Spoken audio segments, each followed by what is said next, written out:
Hey everyone, it's 10 Types, joined by Uncommon Fossil as always, and we are the Reasonably Effective Podcast.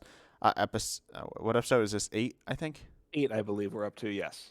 Yeah, and so we're going preparing for like rotations coming up, and hmm yeah, it's kind of messy with like live and stuff.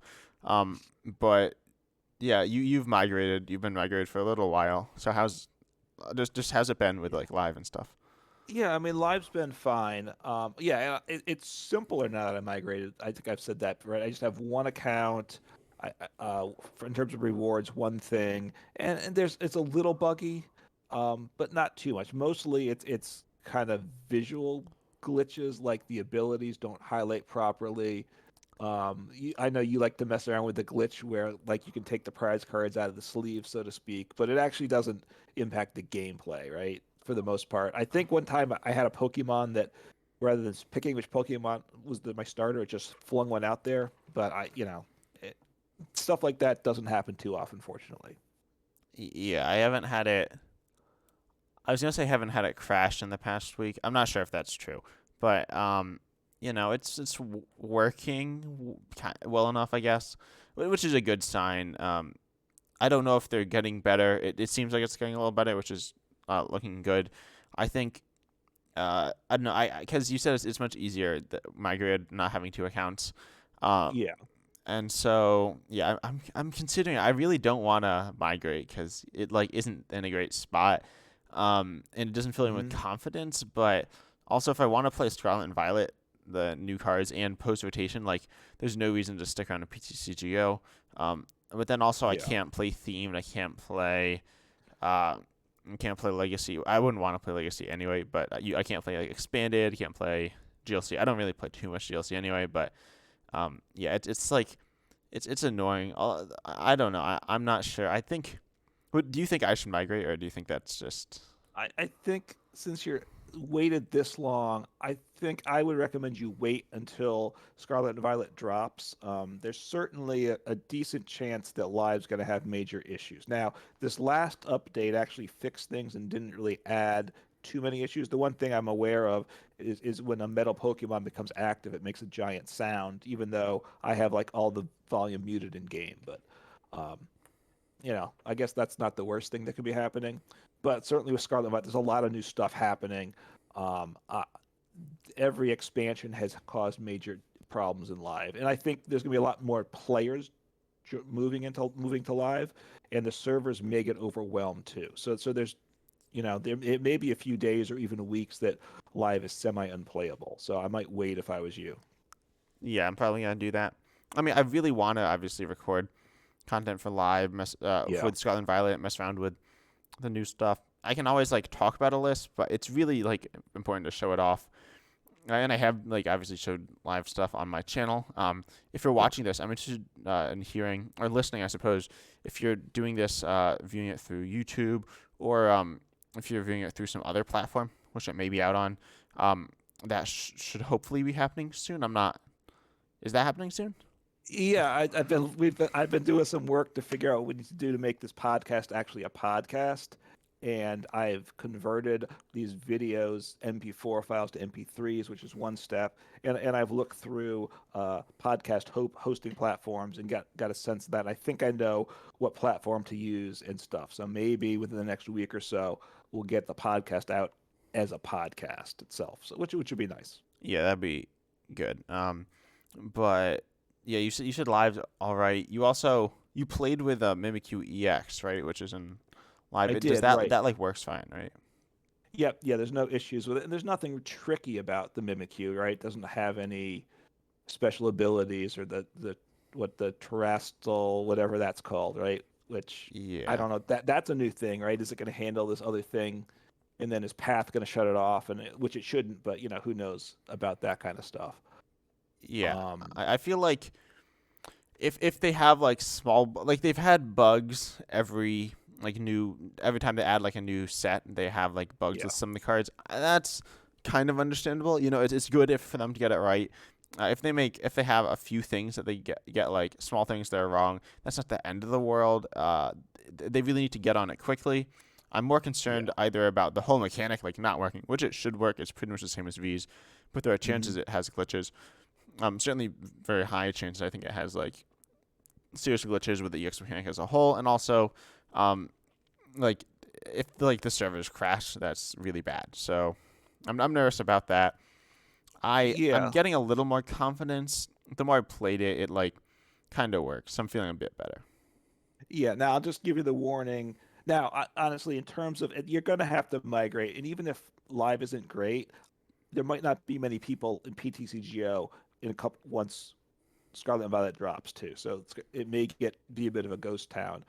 But back in like December, I was at the point where I felt good about live because it had been maybe several weeks or a month without a big issue. They did an update, I think, mid-December, and then it like caused major issues that took them over 2 weeks to resolve, where the game was almost unplayable. Like if anybody played Mew, the game locked up, and so it was pretty. It was pretty brutal. So I'm concerned that something to that level could happen again. Hopefully not, but Yeah, I don't know. hope not. Like, and that's with them messing up old cards, which I mean I don't really know what's going on behind the scene, but Yeah. I hope it works out. But I think that's it for live, right? I don't. Oh no, you've been doing some other stuff in live too, right? I was doing, yeah, just briefly. I've been looking at the live economy because that's one of the things I try to look at on my channel as a budget player with what they do. And you have the three currencies, one of which is just for cosmetics, but then you have the crystals and the credits. The credits are really important because you actually can craft any card you want, and that's what you're going to have to use to access the new decks. So you want to be able to turn crystals into credits because you get a lot of crystals daily challenges and on the battle pass. And there's a couple ways to do it. People generally say you buy celebrations packs, which isn't bad, but for my uh, research doing it myself, so I think the Shadow Rider League Battle deck is actually the best bargain in terms of the number of credits you get per crystal spent. So that's just my advice there. So look at the Shadow Rider League Battle decks, just good for getting a lot of credits, and then that'll if you because if you want to build the new EX decks when they're out, you've got to have credits to craft the cards. That's what we're going to be forced to do. Besides whatever they give us, obviously in the battle pass, and we'll find out that shortly. Yeah, I'm hoping they give us good stuff. Like just Mm-hmm. probably Guard Roar or the legendaries or something. I think I feel like they'll probably give us something all right. I feel like they'll give Yeah. us something good. They pretty much, I think they've done a pretty good job with that in the past. That's one of Mm-hmm. the few things they have done a good job with. It's like the Yeah. accessibility.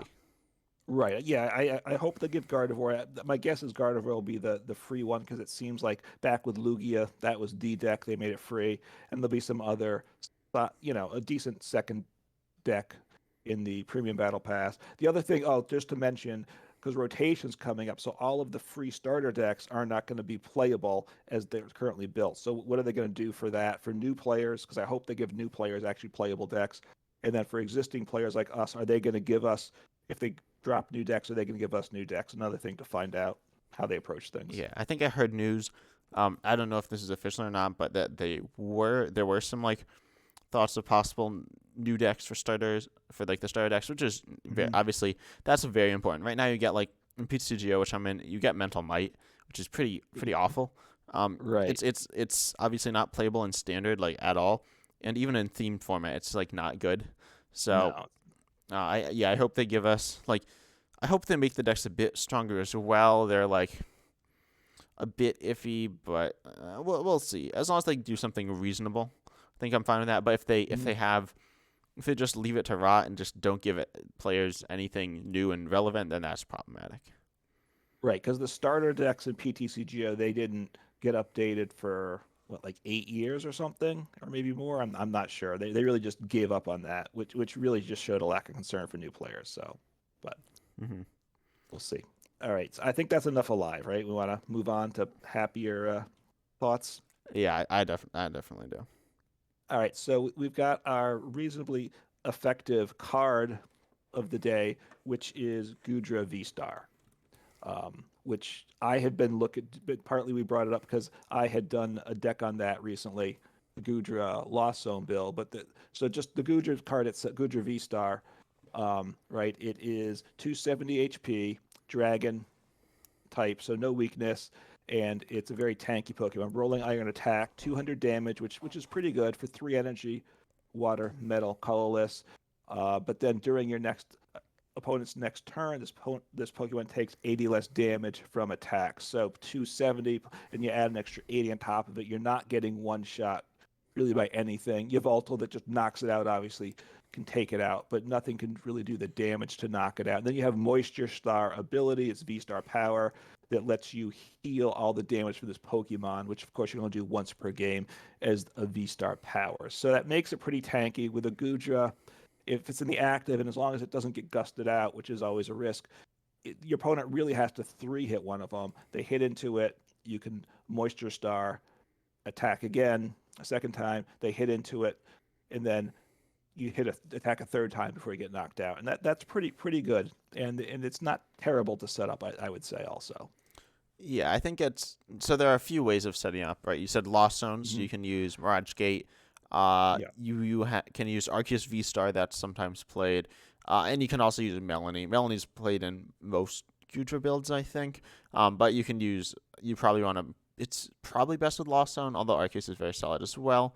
I mean, Mm-hmm. there are a few other ways. You could go Street Goodra, um, Yeah, but that's pretty tricky though.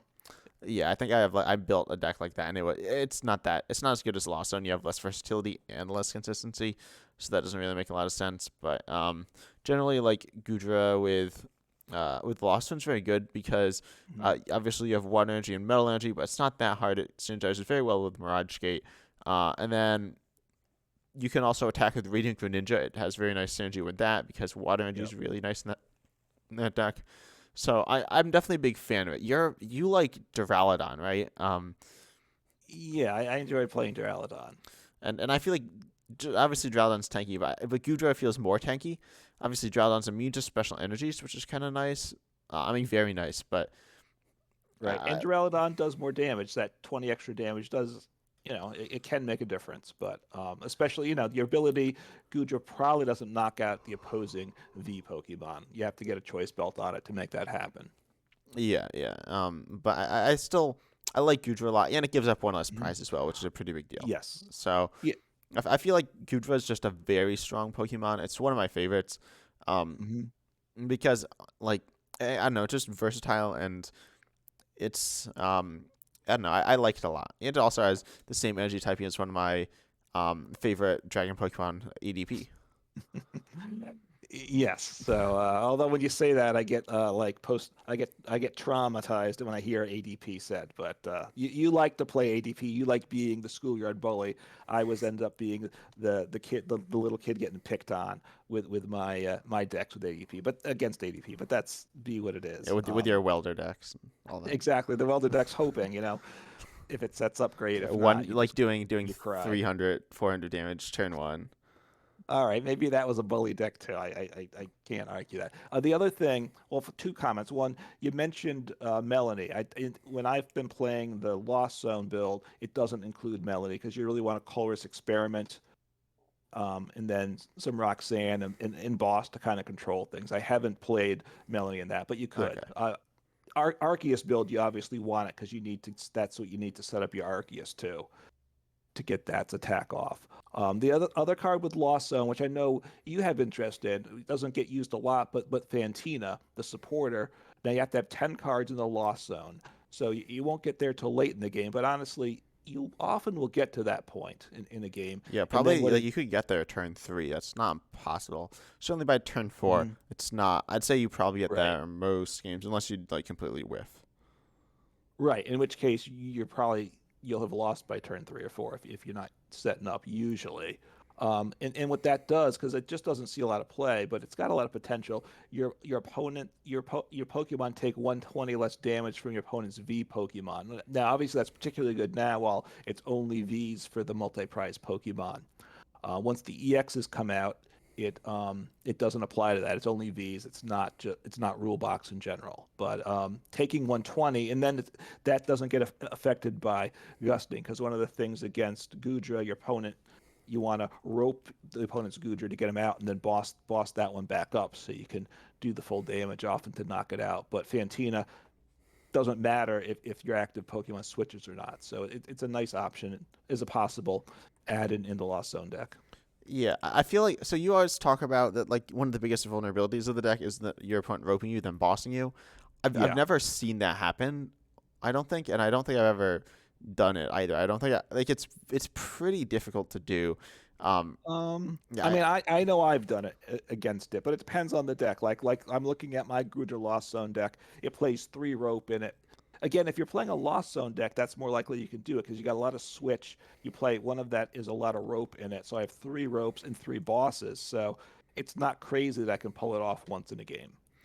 I guess I feel like it's pretty sketchy. Also, like Lost Zone, you're often not one shotting them anyways, so it doesn't really. Yeah, I mean, it matters some to do a bit more damage, but it doesn't really matter for like you're not going to one shot them anyway. I feel like that's you're true. much more likely to just get one shotted by like Evoltal or something. Obviously, you can play Big Parasol until that rotates, but Right. um, I feel like there are things that can go wrong. I think it's also kind of awkward to set up. It's not a super free energy cost because you need these various types of energies. So Right. I don't know. I think the deck's pretty strong though, and I like it a lot too. Right, it's strong. The fact that dragons have a weakness is certainly a plus, but then, as with all the dragons, it's multiple types of energy, so it does make it more awkward. But again, this actually leans into the Lost Zone build because Mirage Gate has to be 2 different energy types. So a Pokemon that has this, 2 types of energy actually works well with Mirage Gate. So it's better than if it's multiple of the same type, actually. Yeah, Um, that's true, and it's like clear why they came out in the same set as like the Lost Zone, even though it's like very similar to Giratina V-Star in the mhm. fact that it's like a dragon type pairs with a Lost Zone, except it's like the opposite side, I guess. Gudra's tanky, Giratina does high Right. damage. I feel like also Yeah. with Gudra, its ability isn't that good. Like in Arceus, you're definitely gonna use your V-Star power to set up, as Mhm. opposed to Gudra's V-Star power to heal. It buys you an extra turn, which is nice. Sometimes it can even buy you 2, but I feel like you'd rather use another V-Star power to get more value. Yeah, I mean, yeah, I mean, it's obviously designed to pair with its tankiness, with the 80 less damage. But Arceus's V-Star power is so much better. Palkia with accelerating energy, much better. Was Lugia, the, Lugia's better. Lugia obviously. Well, Lugia obviously because of Archeops, right? Without Yeah. Archeops, I'm not sure what you do with it. But Yeah, Lugia. I mean, obviously we Lugia's don't. V Star power is its whole deck, though. So Right, and there's a lot of better ones out there. You're right. Oh, and I was the metal one, Dialga V Star, obviously attacking twice, right? Way better yeah, again. but I'm So, thinking in like a Goodra deck, you might like to play. Obviously, Arceus is good in its V Star power, and then mhm. also like the Forest Seal Stone. I feel like could be worth it in this style of deck where you are able to set up better if you played that. It might. I mean, the V Star power does almost all the time. You get one more turn with your V Star, and you know, I mean, obviously, if you use Force Steel Stone and get to attack a turn sooner, it's kind of the same thing, right? Setting up a turn sooner versus surviving extra turn, it's a close trade-off. So, it could go in the deck for sure. That's not a crazy notation idea. I mean, obviously, if you're making it the Arceus build, then obviously you just use Arceus's ability. Yeah, Um, and there's a third build which we haven't mentioned, which you've done used more than I have, and yeah. that's in the Regidrago V Yeah. Star Oh, I think deck. there's a few other things I want to say about Gudra, like itself. Okay. Because obviously it takes 80 less, but then there are more ways to add on additional tanking. The list I Hmm. have here is actually kind of weird. Maybe, but it does play Hyper Potion, so you can heal off that way. But then also Crystal Okay. Yep. Cave, Radiant Gardevoir. Hmm. You could play like Acuity. You could play V Guard Energy. Probably not V Guard Energy, but I feel like Yep. you could play Big Charm, Big Parasol, all these things. So it gets like even more tanky and Fantina, as you said Hmm. before. So I think Right. Gudra is very difficult to KO. Right. So, yes. So you could lean into the tankiness, like you said, like with those ideas. Um, that's the I think the 200 damage is a good number, right? It's strong enough to make it good, but it's not so strong. if it was at 220, it probably would be too good at that. It could potentially one-shot the other Vs, and then it could just run over things too quickly. So I think they've done a pretty good job designing it. Yeah, I think so. But then so with the Regidrago build, which I have played, um, with Regidrago VSTAR copies Dragon Pokemon you just got pile. Yep. Of course, that would probably be Hisuian Goodra VSTAR. It could be Giratina VSTAR. It could be Draldon VMax. Um, Probably just those. It could be Well, yeah, Appleton. Appleton, right? Yeah. I guess that's pretty. I don't think I played that in my list, but yeah. And then you have these like versatile attacking toolbox style deck, and then you probably Right. power it up with the Arceus. It's a bit of a weird deck to power up, but I feel like Gudra's probably the best attacker in that deck. Yeah, I mean, how to power up the Regidrago is the tricky thing. I tried it a little bit, but not a lot. I mean, like the build that I have right here doesn't play Arceus, but it plays Leafeon. So especially if you go first, then you're setting up your one Regidrago with Leafeon's greening cells. Mhm. And does it play Dragonite in that Ability. list? Um, no, the list I have does not. Okay, so Um, I but, feel but like then it plays Gardenia's Vigor, which is another way too, right? A ah very you want to go the opposite of consistent. That's it. But an intriguing card. I feel like. yeah, I think it's. I mean, it's an interesting deck. I enjoy the Arceus build. It's pretty consistent. You can literally just like Arceus all game, and it's not the end of the world. Um, Yeah. and then Gudra's good in that deck. Obviously, it's probably the best attacker, as I said, because it gives you more survivability. But all the attacks are pretty alright. Um, I'm not sure if it doesn't have as much versatility as you'd like. Really, all of them hit around 200 something damage, so it's Yeah. not actually that versatile. But yeah, it's probably weaker as well. You didn't play much Regidrago, right? No, I did not. I mean, the weird thing with the Regidrago box, usually box decks are trying to take advantage of weakness, right? To avoid weaknesses and to hit for different weaknesses. But here, they're all dragon, so they have no weakness. They hit nothing for weakness. So a big part of a box deck it doesn't take advantage of. I feel like when I think of a box deck, I think of like Mewtwo Mew or like Ditto. We use one Poke Mhm. or even like the Baby Mew from what's the Baby Mew from? Uh, wait, the celebrations view No, the or Mew the that copies attacks. Is it um, Fates Collided? it might be. I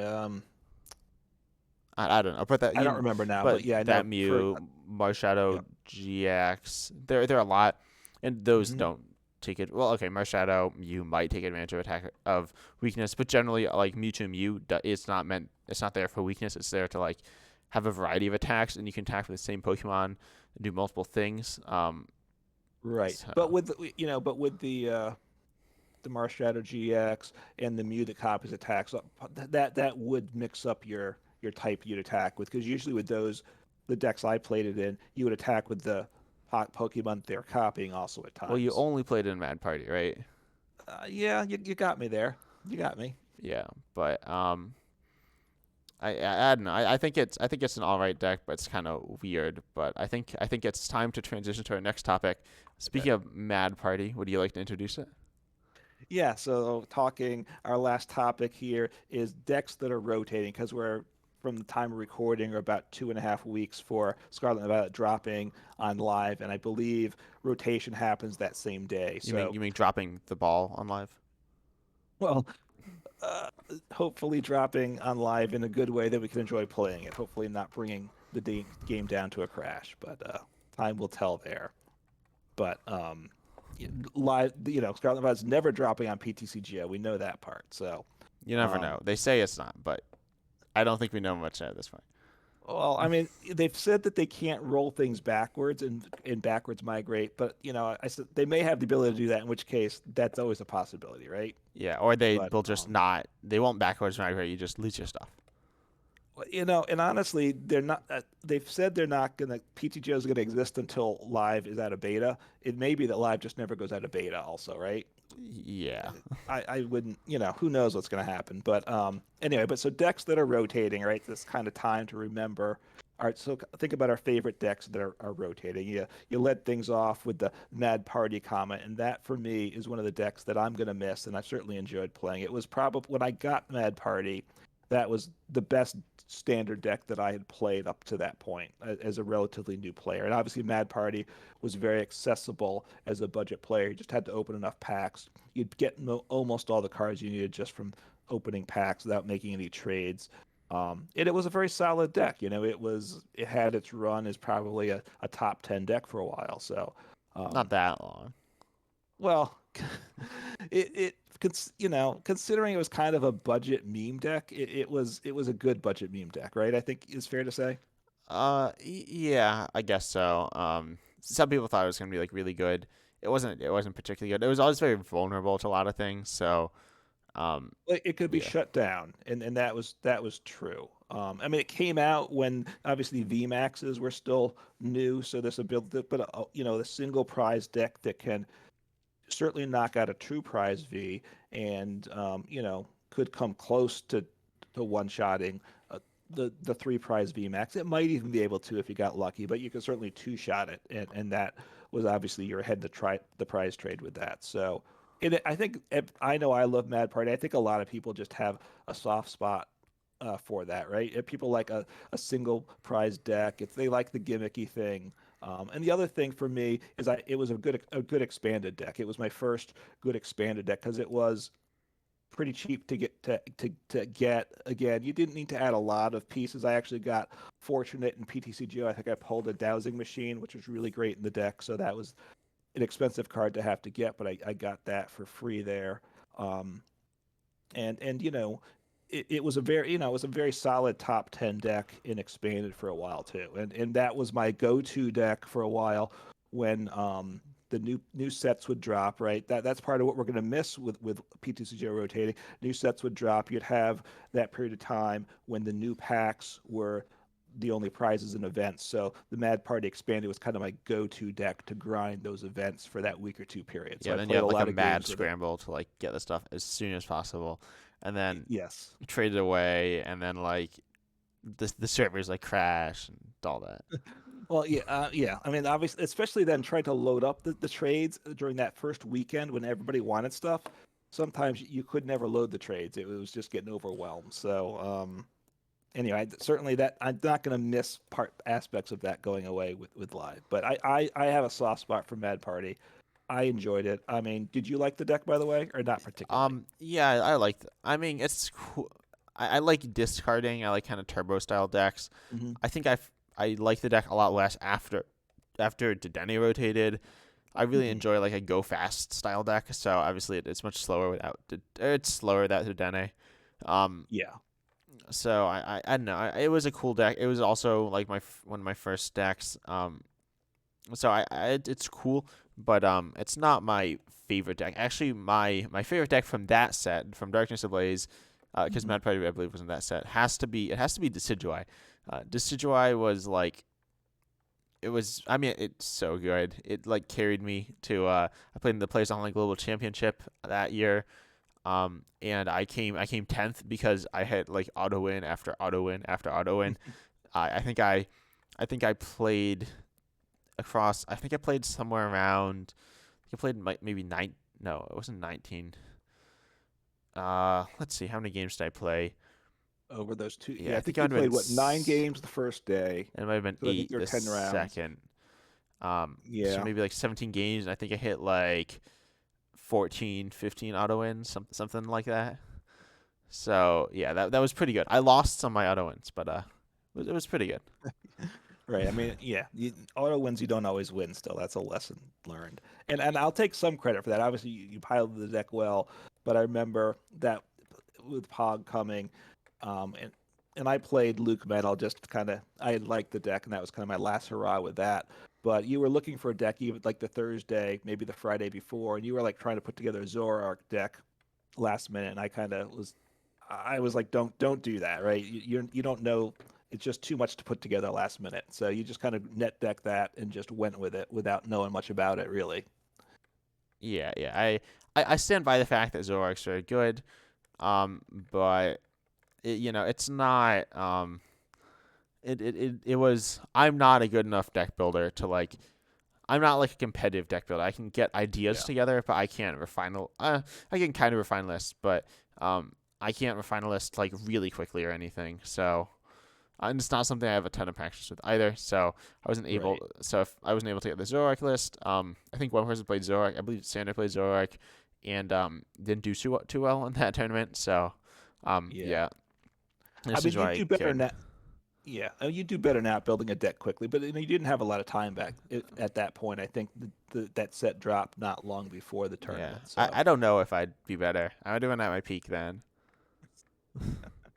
but Decidueye is a good call, good pick, and you played it solid. Even though they're quote auto wins, you still have to make the right setup decisions. You can still throw a game by making stupid decisions, right? So you managed to avoid that. Yeah, So because not I think I played very well during that tournament as well, and very like accurately.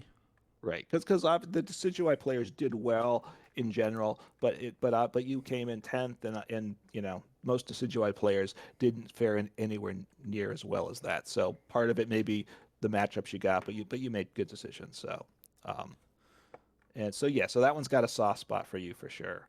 Um, a deck that I used in an event with some level of success, not that level of success for sure, but as a Eternatus. I used that in Players Cup 4. Actually, when Players Cup 4 started, I actually didn't have an Eternatus deck. I didn't have all the pieces. I was playing, I think Tempos are a welder box.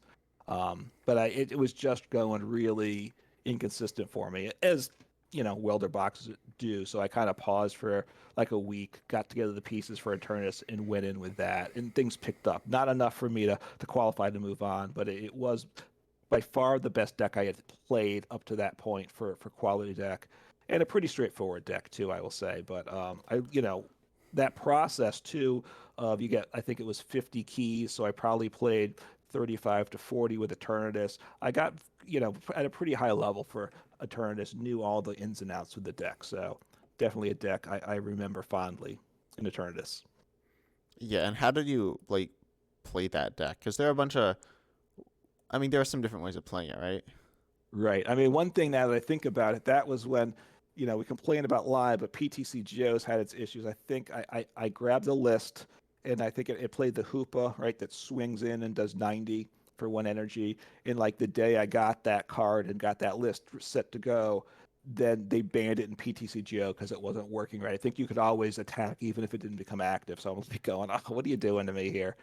Um, but what I ultimately ended up doing was I played hammers, which is a card I really hate. Crushing hammer. I hate when it gets used against me, but I hate using it too. But ultimately, because of Eternatus, you can only attach.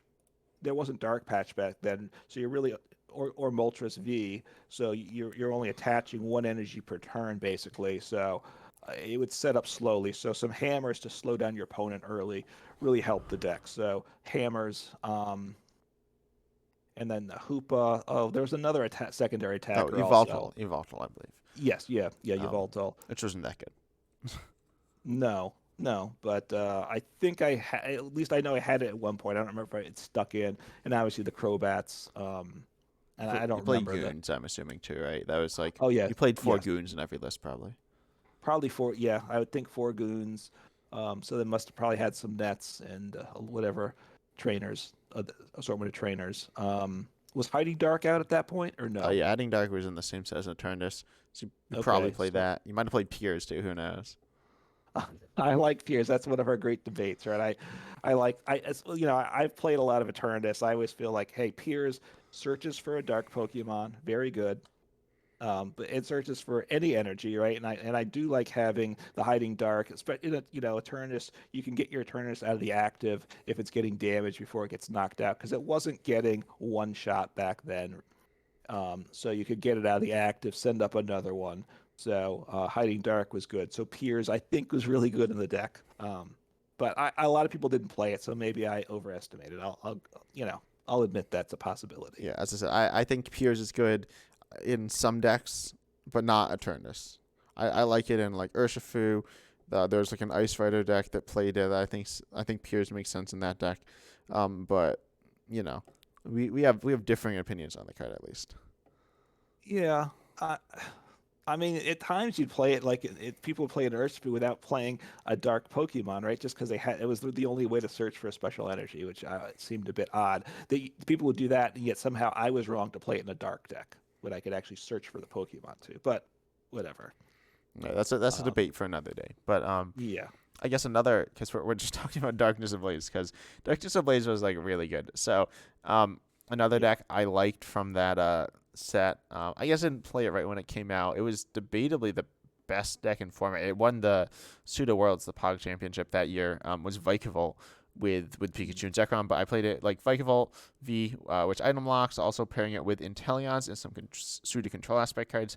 I think that's really fun, just item blocking your opponent and like damaging them and annoying them and winning. I'm not like, I like annoying decks some as well, and I think that Mm. Vikavolt an annoying deck and one it's straightforward to play but still fun. Right, and with some of these, as we're talking about, Vikavolt still obviously very strong today. Eternus has made a comeback. Mad Party's obviously fallen off to Oblivion. And Decidueye is not particularly strong now, right? You have Miltank, which is just generally just better because it's a basic. So Yeah, some things last, some things don't. yeah. The multi-prizers apparently last. Yes, there is that, and then we could go on a rant about power creep, I guess, for the rest of the podcast, but I think we'll avoid that.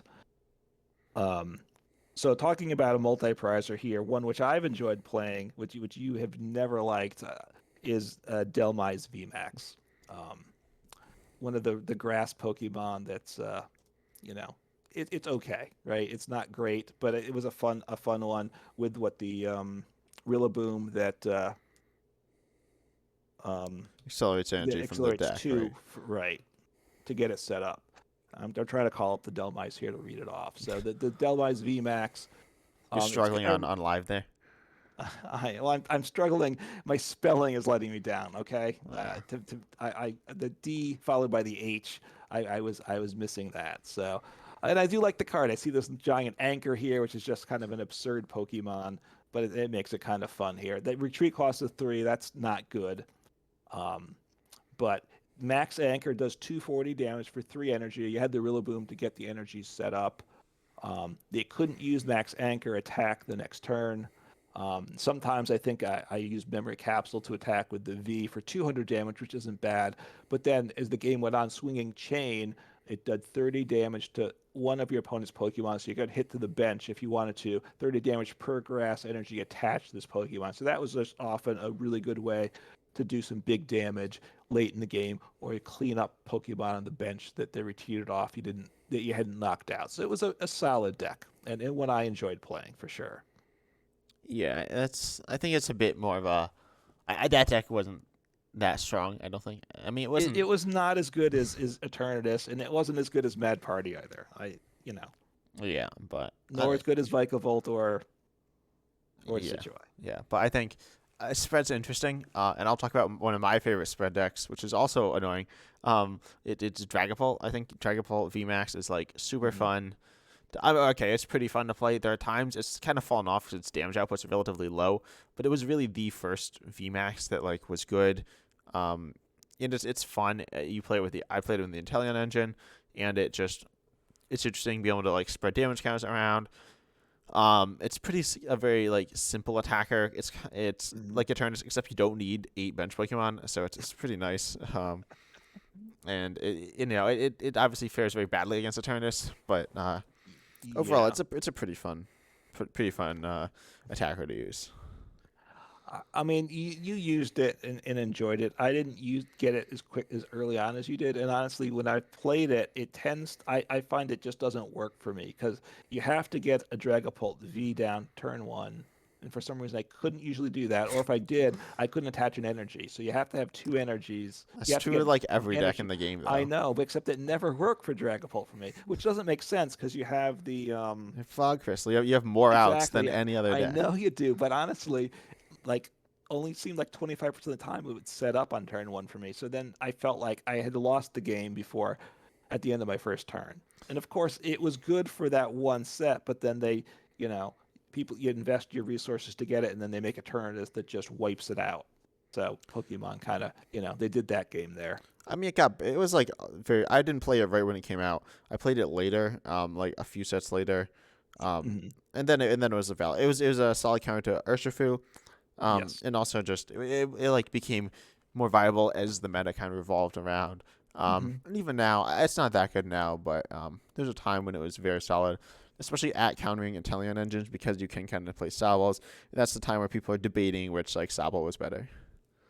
Right. I mean, because Dragon Ball, it does 130. It places 5 damage counters, which is nice, but 130 is for the main part of the damage, and that's obviously real slow. So it was a kind of a counter attacker in there. So Yeah. I know you certainly like that. I'm gonna talk about a deck that we both played in the thus far only IRL event we went to, a standard IRL event we went to. In that we both used the Inteleon VMax deck, right? Because there was the League Battle deck that was out at the time, so it was very obtainable, and it was an okay card, not the Rapid Strike Inteleon that was probably stronger, but for Rebel Clash, so 320 HP, the max bullet, the main attack takes 3 energy.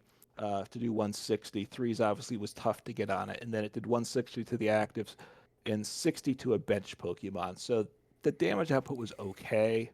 Not great, but certainly okay. But then 3 energy, it was just tough to set up. But that with the Inteleon engine, you made it like an okay option, I guess, is what I'd say. And because we took it to the event, I certainly put in a lot of time on PTCGO with the deck, both preparing for the event and then afterwards trying to refine the deck list. I imagine you put in time also online with the deck too. Yeah, I did. I played it in like an online tournament as well, and it did really well.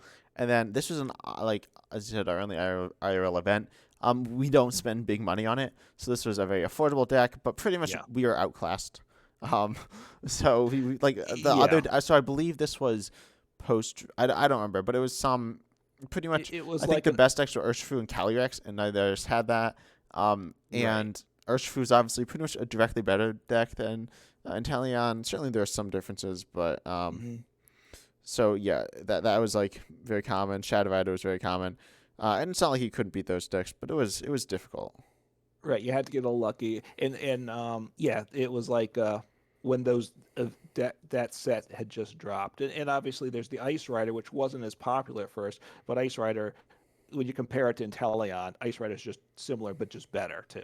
Yeah, well, I actually no, I believe it was when Evolving Skies dropped. So no one played any Oh, Evolving Skies deck. So, um, yeah, okay. it was kind of weird. I guess no one like had them. I think it was like literally like I don't know if it was the day it dropped. It was very soon, and like no one had it, so it was kind of pointless. But yeah, that I was. think it was the weekend after it was available in stores, the packs like the Thursday or Friday before, because we played the pre-release the weekend before at our local store, which is the Uh, one IRL event we've done, and then we went out to that standard event. yeah, okay. But I think So the cards had been out for like 2 days or something, yeah, so there so wasn't much of it. no one like had them. Which is No. but I obviously also played that. It was a cool deck. It was cooler pre-rotation, honestly. It just worked Yeah. better, I think, and it was more fun. Hmm. But and then I guess there are a few other decks I played that I enjoyed. That I'm gonna miss. One of them is has to be Control. Control isn't completely gutted with rotation. It's retaining some aspects, but you're losing a few important cards. Notably, I'm really sad that we're losing Snorlax with Hmm. Gormadize and also Galarian Yeah. Meowth to be able to discard cards from your hand. So now Right. you're like drawn to for controls drastically reduced. You're Hmm. forced to do stuff like Rotom, and like no one wants to use Rotom. So yeah, Yeah. Yeah, I mean, Snorlax with Gorward Eyes is just a tremendous card to help set up, even for non-control decks. Sometimes play it just right, kind of get something on the bench, some energy on it, throw out the Snorlax, and start and just get set for the next turn. And obviously great for control. Um, so yeah, there's some good pieces for control going. Now, most of the rest of us that don't play control will not are not sad that these cards are going, but I do not worry understand though. you. Crushing Hammer is not rotating. I know. I was concerned that they weren't going to reprint it, right? Because it was a D block, right? But they decided to reprint it so Yeah. we wouldn't lose it. So, Yeah, that's really unfortunate. But the one card that they reprinted that I am excited about, which you don't care about, is Pokegear. I really I enjoy that card too much, I know, but it's one of those things. I look at that as it can be its own engine to me. So, but not a good engine, but Mhm. you see some cards. Yeah, and I think there's one more deck we have to talk about, right? Yeah, I have. One that I'll mention briefly is the Zacian Zamazenta, which is kind of post rotation. It was obviously it was in ADP potentially, and I played Luke Metal, which was Luke Metal with Zacian Zamazenta. So it kind of was the poor man's Luke Metal post rotation because obviously Luke Metal itself was gone, but Zacian obviously was a good attacker. Zamazenta to be tanky. Obviously, Metal Sauce to set things up. So it was, it was an okay option, is what I'll say. Not the best, but Zacian was a tremendous card when it first came out, and has stayed as a very solid card the whole time. Yeah. Yeah, I guess so. Well, what? It's still good, right? I mean, hey, Dialga's still okay, and obviously it needs Zacian I don't know if to it make it happen. needs Zacian, and Dialga's Well, not we'll find that out. good either. I think No, it's Dialga needs not. Metal Saucer. I don't think Dialga needs Zacian. Well, yeah, I guess you just want the Zacian maybe for like your first turn, and after that, you'd like to just scoop it up and get it out of the way. Yeah, it has a little bit of value in that deck, but it's not that good. But then the last deck that Yeah. you and I have both played, and we both play some, I guess, the Pokemon, Hmm. but Galarian Weezing from, well, originally, what was it, Rebel Clash, I think. But it came out in Shining, it was reprinted in Shining Face, very importantly, with the coughing, with its Right. Ascension attack, allowing you to get into it turn one, going second, which was super strong, meaning that before your Yes. opponent had a chance to evolve, you could always get a Weezing up. And it's just very good. And Hmm. then we paired it with Sable Eye. That was the build. And it was very fun. Being able to Weezing, lock them up, do some combos using Teleon to ping damage. You could even pair it with Metacham V. I always loved that. Where you can Hmm. Metacham V to KO them, and then go back into the Weezing before they had a chance to do anything else. Right. Yeah, with the Italian engine, it let you access the pieces you want because you kept your abilities, your opponent's not doing much. Now the problem with the Sableye, which that was the way it was played there early on for sure. Sableye would get its one attack, but its HP was pretty low, so then it would usually get knocked out immediately after. So you often wanted to just use it to win the game or knock out a three prizer because you're giving up two prizes the next turn. Yeah, but Um, you'd be able to do that, certainly. Yes, you would. Now, I'll say two things, one of which you won't like. And when I played it, I would then certainly be tempted to put a Piers in because I would want to get that hiding dark onto the Wheezing so I could retreat it back for the Sableye. You don't like that, I know. But then the other thing is with the Wheezing decks in general, there's a bit of you throw the Wheezing out and you kind of hope that your opponent can't get around it, which probably half the time they can't. But if your opponent can get around the Wheezing, set up its attacker and knock out, you would find yourself in trouble too. Yeah, I think so. There are various ways of playing it, and also I remember the big debate was: is Weezing Sableye better or is Hoopa Moltres better? People Mm. argued about that, even though they're pretty much the same deck. Uh, so that was kind of funny. And eventually they became the Yeah, same deck. But they pretty much played the same anyway.